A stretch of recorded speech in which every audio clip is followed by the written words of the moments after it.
केंद्र सरकार निकट में दाबी रखिलु जे ये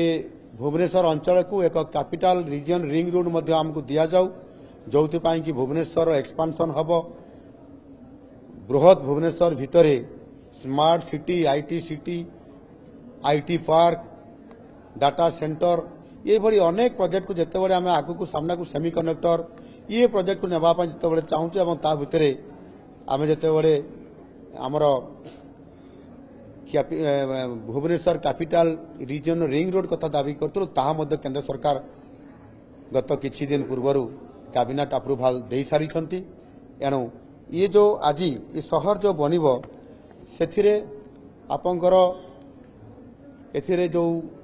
सीआर होउछि सीईआर एणु निश्चित भाव में तार गोटे बजेट प्रोविजन रोची तार गोटे मास्टर प्लान भी रोची प्रत्येक सीआर पाई आपंकर 5,000 कोटी टंकार प्रपोजाल रोची एवं सौभाग्य कथा आमे जो प्रपोजाल को नुआ करी जेते बळे केंद्र सरकार को आमे प्रपोजाल देलु नीति आयोग को देलु संगे संगे याकु ग्रहण करिसंती एवं चलित वर्ष बजेट रे ही ताकु स्थानित करिसंती एटा ओडिसा पाई